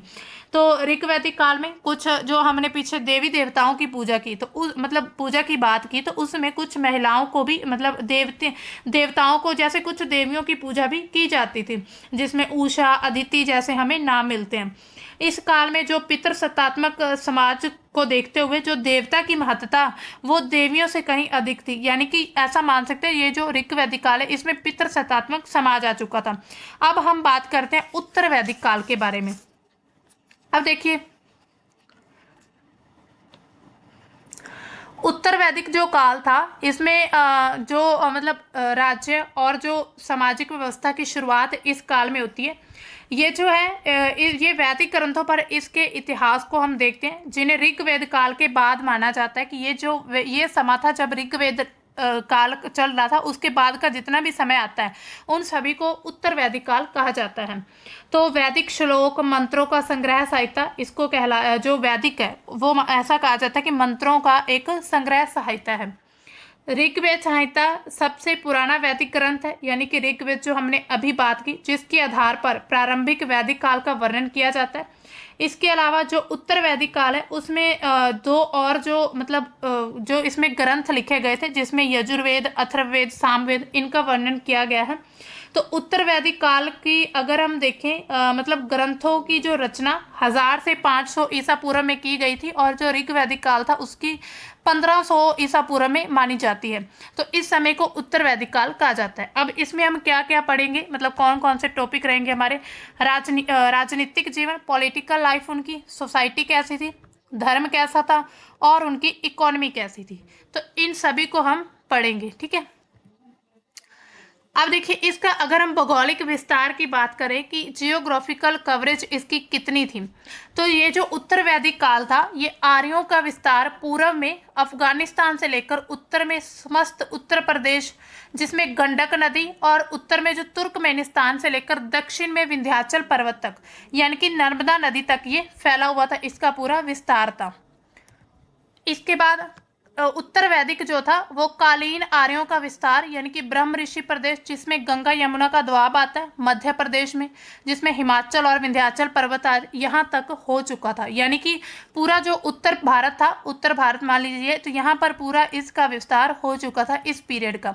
इसकी सबसे जो नॉर्थ सीमा थी, नॉर्दर्न बॉर्डर इसका तुर्कमेनिस्तान था, पश्चिमी सीमा इसकी अफगानिस्तान थी, और पूर्वी सीमा गंडक नदी या पूर्वी हिमालय, और दक्षिणी सीमा जो थी विंध्याचल पर्वत या फिर नर्मदा नदी तक फैल चुका था। यानी कि नर्मदा नदी यानी कि मध्य प्रदेश के बीच तक यहाँ तक आ चुका था, इसका पूरा यो विस्तार था।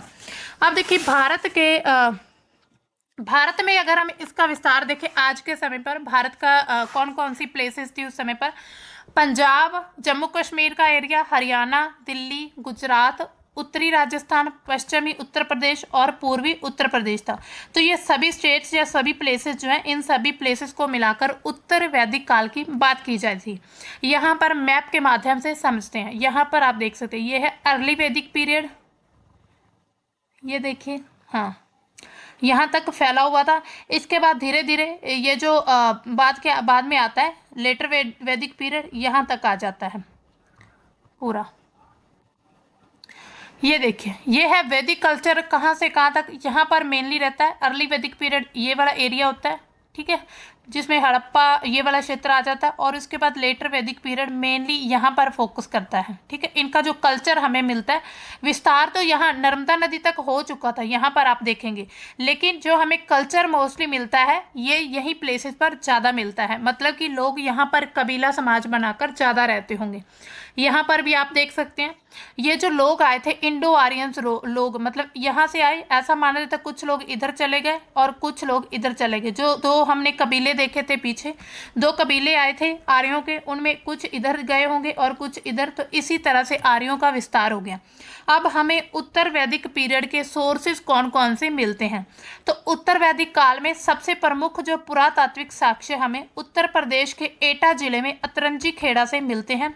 कुछ ऐसे साक्ष्य यहाँ पर करीब लोहे और हलों के साक्ष्य हमें मिले 1000 ईसा पूर्व के पहले से। इस स्थल से लोहे के हलों की खोज वर्ष 1961 में अलेक्जेंडर कनिंघम के द्वारा की गई थी। लोहे के हलों की खोज जो हुई थी, जो हमें यूपी के एटा जिले के अतरंजी खेड़ा नाम की जगह से मिलते हैं। तो वहीं पर ये खोज 1961 में कनिंघम के द्वारा की गई थी। अब देखिए पूरे वैदिक काल के बारे में हमें जानकारी ऋग्वेद से मिलती है, इसी वजह से उसको वैदिक काल कहा जाता है। और पूरे वैदिक काल में ऋग्वैदिक काल को इसको ऋग्वैदिक काल भी कहते हैं। जबकि उत्तर वैदिक काल के बारे में हमें जानकारी कौन कौन से ग्रंथों से मिलती है, इसमें है सामवेद, यजुर्वेद, अथर्ववेद, ब्राह्मण ग्रंथ, अरणायक, उपनिषद, इन सभी से हमें जानकारी मिलती है उत्तर वैदिक काल के बारे में।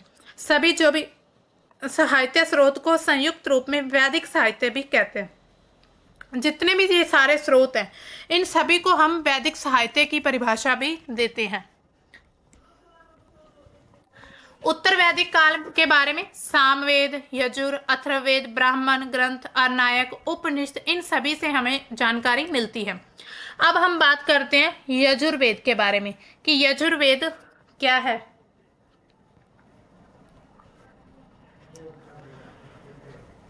यजुर्वेद में जो लोग थे मतलब कि यहाँ यजुर्वेद में 40 अध्याय में ये लिखा गया, 40 चैप्टर्स हैं और इसके जो मंत्र हैं 1990 मंत्र हैं इसमें, यानी कि 1990 टोटल मंत्र। इसमें कर्म कांडों के बारे में बात की गई, अनुष्ठान करना, बलिदान प्रथा इत्यादि के बारे में।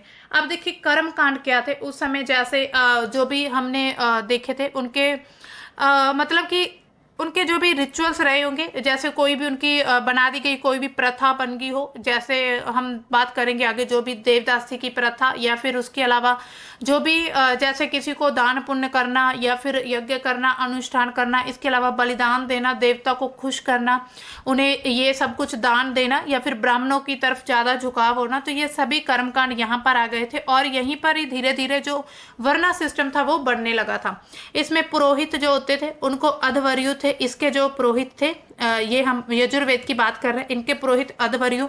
ब्राह्मण, इसके ब्राह्मण ग्रंथ है शतपथ, मैत्रायणी और तैत्तिरीय। अरणायक और मैत्रायणी और तैत्तिरीय हैं। उपनिषद इसके बृहदरनंग, तैत्तिरीय, कठ, ईश, श्वेताश्वर, मैत्रायणी और महानारायण, ये सब थे। यजुर्वेद के 2 भाग हमें मिलते हैं, जिसमें शुक्ल यजुर्वेद, कृष्ण यजुर्वेद, जो हमने पहले भी पढ़ा था। इस प्रकार यजुर्वेद एकमात्र ऐसा वेद है जहां पर हमें प्रोज एंड वर्सेस दोनों मिलते हैं। शुक्ल यजुर्वेद में हमें 24 बैलों के द्वारा हल जोतने का उल्लेख मिलता है, यानी कि अब देखिए यहाँ पर हमने कृषि की बात की तो धीरे धीरे जो हल थे वो यहाँ पर आने शुरू हो गए थे। इसके बाद सामवेद, इनके कुल मंत्र जो है 1549 हैं, कोई मंडल नहीं है इसमें और मंत्रों का उल्लेख मिलता है। इसके पुरोहित जो थे उद्गायता थे, ब्राह्मण इसके जैमिनीय थे, अरनायक इसके कौन कौन से, शांदोग्य, जैमिनीय, उपनिषद इसके केन, शांदोग्य और जैमिनीय। ये हम जल्दी जल्दी इसी वजह से करें क्योंकि हमने ये पहले पूरे ऋग्वेदों को अच्छे से पढ़ लिया था, यानी कि उसके बारे में डिटेल पढ़ ली थी। इसके जो ज़्यादातर मंत्र हमें ऋग्वेद से लिए गए हैं यजुर्वेद के, यानी कि ये वेद लगभग जो ऋग्वेद पर आधारित है। इसके अलावा ये संगीत और गायन से इसके मंत्र गाए जाते हैं। जैमिनीय जो नामक एक ऋषि थे उनको सामवेद को संकलित किया और कुछ योगदान जो सुकर्मा ऋषि ने भी दिया है। सामवेद के भाग हैं कौथुम, राणानीय, जैमिनी। अर्थवेद के बारे में जो हमें ये सबसे ज्यादा लोकप्रिय वेद है, श्रेष्ठ वेद है, नवीनतम वेद और ब्रह्म वेद है। हम आगे सीधा कर लेते हैं, ये हम पढ़ चुके हैं। यहाँ देखिए हम ये बात करते हैं जो उत्तर वैदिक काल का जो राजनीतिक जीवन है, ये पीछे हमने वेदों के बारे में जो पढ़ा है, मतलब आप एक बार फर्स्ट जो स्टार्टिंग से वीडियो उसमें पूरा वेद के बारे में बताया, आप उसमें एक बार फिर से देख लेना अगर ना याद हो तो। अब देखिए उत्तर वैदिक काल का जो राजनीतिक जीवन था उस समय पर लोगों की जो लाइफ थी वो कैसी थी, उनकी पॉलिटिकल लाइफ कैसी थी। उत्तर वैदिक काल में सबसे छोटी इकाई ग्रह या फिर कुल होती थी, लेकिन उस समय पर किंतु सबसे बड़ी इकाई जन के बजाय जनपद हो गई थी। सेम चीज़ वही थी, लेकिन यहाँ पर अब सबसे बड़ी जो इकाई थी वो जनपद बन चुके थे और पीछे हमने जब देखा था वहाँ पर जो सबसे बड़ी इकाई थी वो जन होती थी। जनपद 2 या अधिक जनों से मिलकर बनते थे। जनपद का विकास युद्ध और लोहे और आग के प्रयोग से उत्तरदायी था, यानी कि जब जनपद बनने शुरू हुए तो इसी समय पर लोहे का उपयोग शुरू हो जाता है। और लोहे का जो उपयोग था यानी कि जैसे ऐसे कहा जाता है कि घोड़े को सबसे पहले पालतू बनाया गया था, तो इसी समय ये कहा गया कि ये जो लोहा था उसकी भी खोज ऐसे ही की गई थी। यहाँ पर हमें कई ऐसे ताम्र खनिजों में लो अयस्क होते हैं, तो जो खनिज होते थे यानी कि खनिजों से जो लो अयस्क को अलग करके शुद्ध धातु बनाने में काफ़ी लंबा समय लगा, तो धीरे धीरे जो जब मगध पीरियड आता है तो उस समय पर लोहा बन जाता है, उसकी खोज हो जाती है, फिर लोहे के हथियार बनने शुरू होते हैं। तो इसी वजह से हम देखते हैं कि मगध इतना शक्तिशाली क्यों था, क्योंकि उस समय पर लोहे की खोज हो चुकी थी।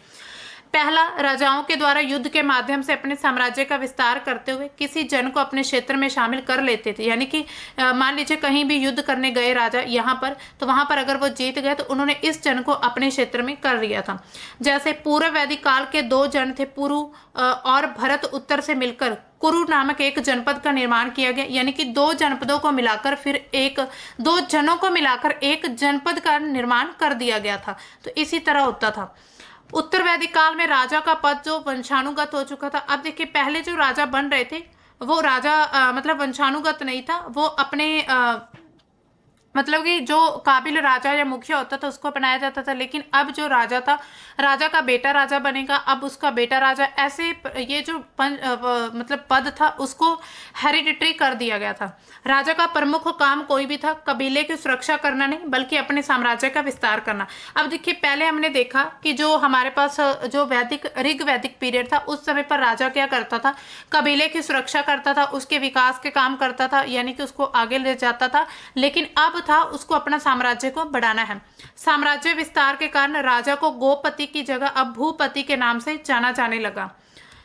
इसके अलावा उत्तर वैदिक काल में जो राजा पर सभा और समिति जैसा नियंत्रण वो कम हो चुका था। पहले था, जो हम पढ़ा था ऋग वैदिक काल में, कि जो सभा और समिति बनाई जाती थी जो राजा को निरंकुश होने से रोकती थी। लेकिन इस समय पर आते आते उत्तर वैदिक काल में जो ये संस्थाएं, समितियां, कमेटी वगैरह बनाई गई थी, इनका नियंत्रण कम हो रहा था। इसका प्रमुख कारण था कबीलाई अथवा जनजाति ढांचे का विखंडन होना। यानी कि जो जनजातीय ढांचा बना था, यानी कि कबीले जो बने थे उनका आपस में विखंडन हो गया था। पहले हमने देखा था कि बड़े बड़े परिवार, जो फैमिलीज होती थी, नानी, दादी, जो भी नाती होती थी, पौत्र वगैरह, सभी एक परिवार में एक ही जगह पर रहते थे। लेकिन अब वो अलग अलग हो चुके थे। राजाओं के द्वारा साम्राज्य विस्तार के लिए यज्ञ किए जाते थे। उसकी मतलब ऐसी परंपरा की जाती थी कि ब्राह्मण ये यज्ञ करते थे तो साम्राज्य का विस्तार होता है। जिसमें हमें एक अश्वमेध यज्ञ के बारे में पता चलता, जो ऐसा यज्ञ होता था घोड़े के बारे में, कि मतलब राजा जो होता था यज्ञ करके अपने घोड़े को छोड़ देता था, जहां जहां तक वो घोड़ा चाहता था वो पूरा साम्राज्य राजा का था। अब आगे मान लीजिए किसी और राजा का साम्राज्य आ गया तो अब उसको उस राजा के साथ युद्ध करना पड़ेगा। अगर उसने घोड़े को रोक लिया और फिर अगर युद्ध में राजा जीत जाता है तो वो खुद का आत्मसमर्पण कर देता है। तो इसी तरह से अश्वमेध यज्ञ था।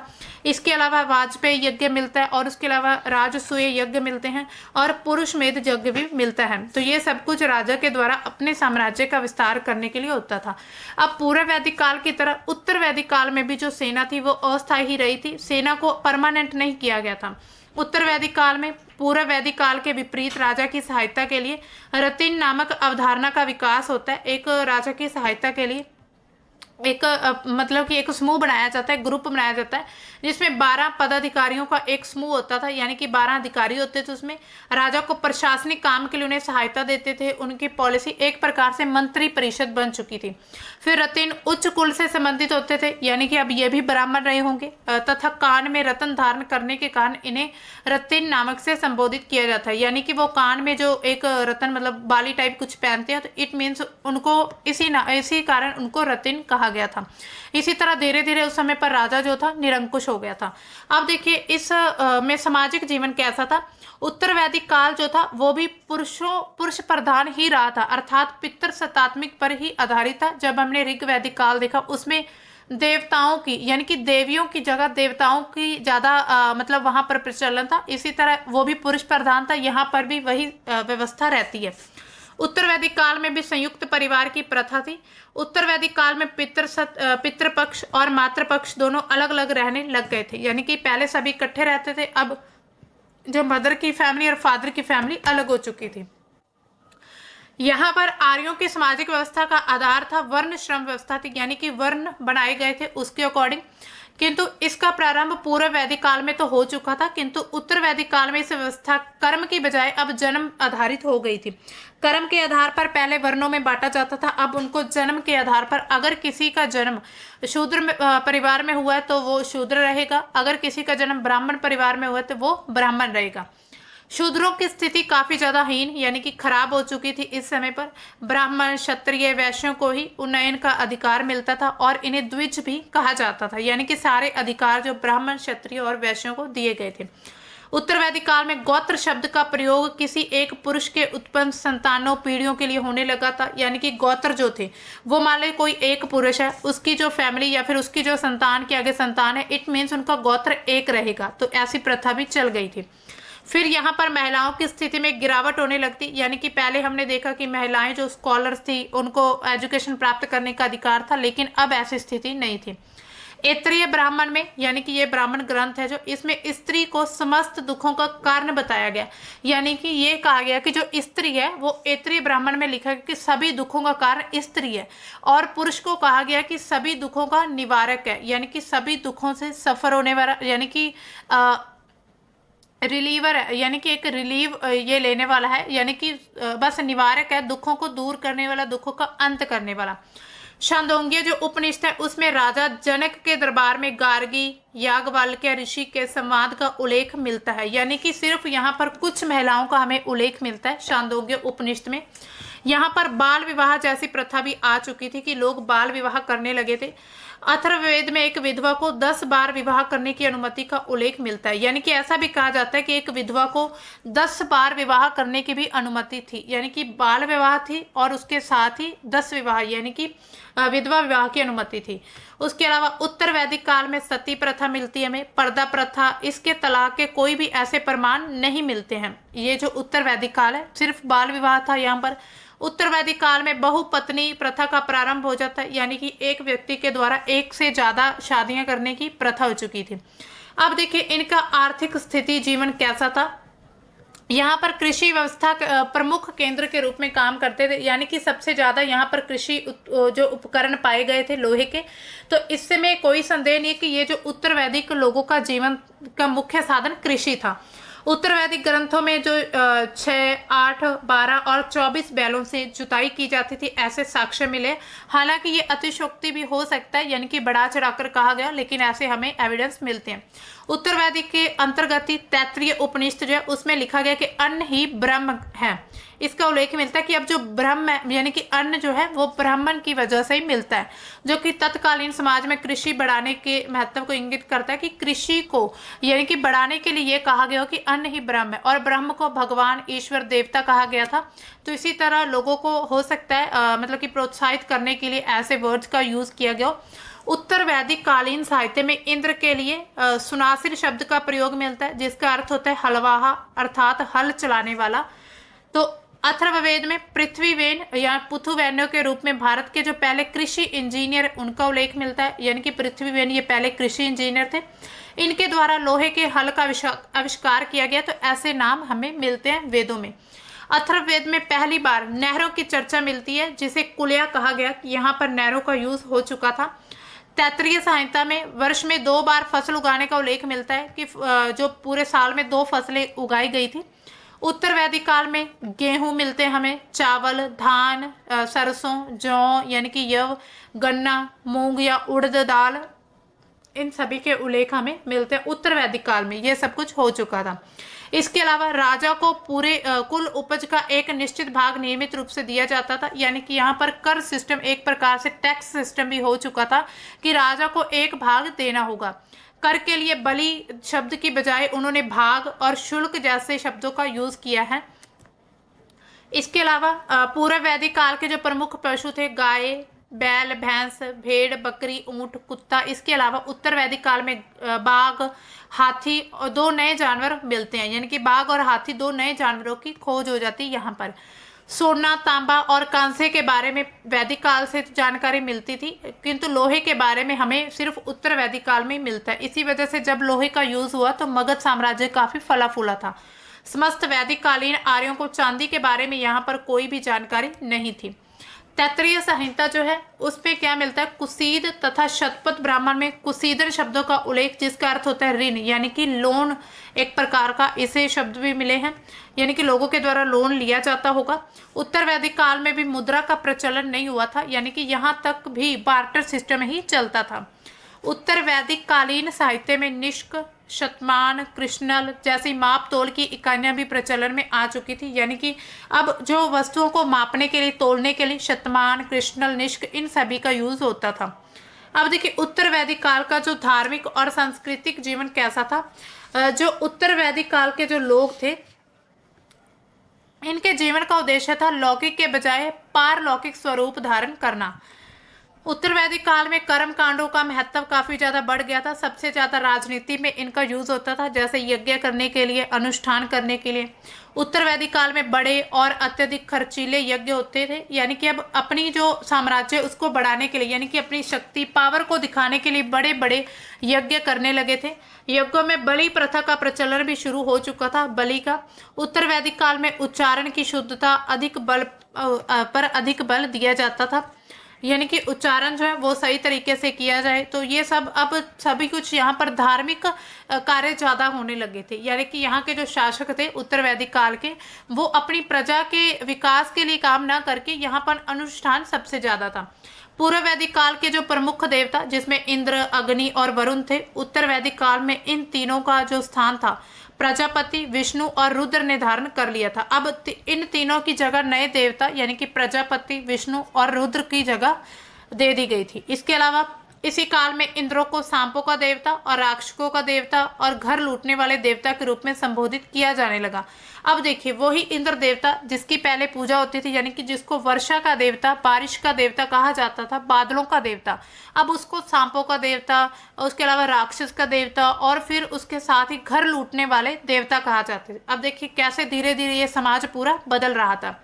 उत्तर वैदिक काल में कुछ सहायक देवता भी थे, जिसमें यम, यज्ञ, कुबेर, अश्विनी, गंधर्व ये सभी प्रमुख थे।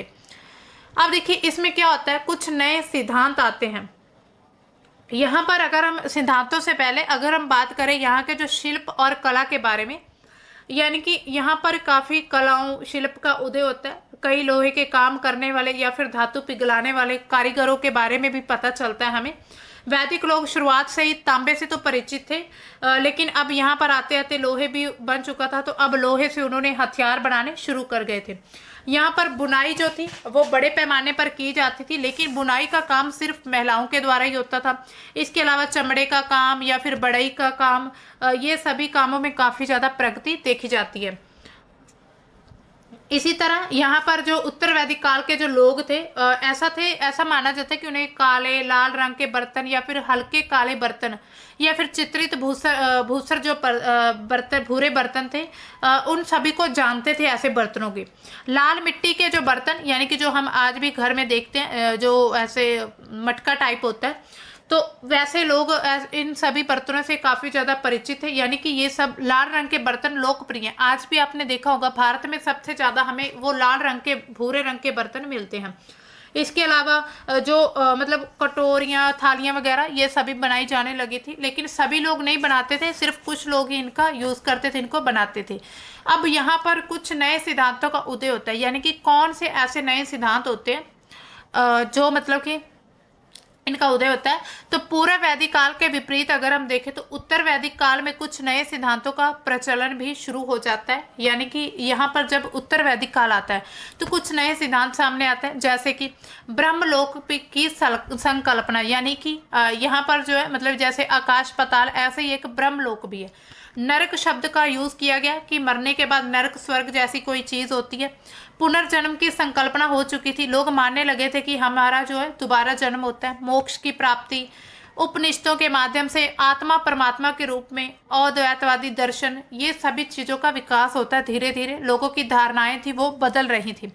इसमें यह ऐसे मान सकते हैं हम कि हो सकता है कि कुछ लोगों के द्वारा अपना जो प्रभुत्व बनाए रखने के लिए लोगों को ऐसी शिक्षा दी जाती हो, यानी कि लोगों को ऐसा कहा जाता हो कि ये सभी चीजें होती, ताकि लोग धर्म में ज्यादा विश्वास करें। इसके बाद यहाँ पर अगर हम देखें, यहाँ पर कंपेयर किया गया है, यानी कि कंपैरिजन है पूर्व वैदिक काल में और उत्तर वैदिक काल में। सामाजिक, पूर्व वैदिक काल में सामाजिक जीवन कैसा था, यहाँ पर पितृ सत्तात्मक था, स्त्रियों को सम्मान मिलता था, विवाह शिक्षा की स्वतंत्रता थी। वहीं पर यहाँ पर कठोर वर्ण व्यवस्था आ जाती, स्त्रियों की स्थिति में गिरावट और शिक्षा से उन्हें वंचित किया जाता है। आर्थिक, यहाँ पर गौ आधारित अर्थव्यवस्था थी, सीमित कृषि होती थी, पशुपालन प्रधान था यहाँ पर। और यहीं पर उत्तर वैदिक काल में कृषि प्रधान अर्थव्यवस्था आ जाती, यहाँ पर हल, बैल, सिंचाई, व्यापार, धातुओं का विकास हो जाता है और लोग नई नई चीजें बनाना शुरू कर देते हैं।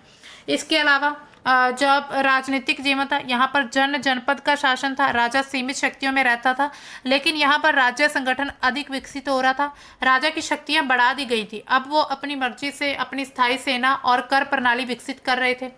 यहाँ पर प्राकृतिक पूजक थे, यानी कि प्रकृति की पूजा, यज्ञ आसान होते थे, इतने महंगे बड़े बड़े यज्ञ नहीं होते थे। इंद्र, अग्नि, वरुण की पूजा होती थी।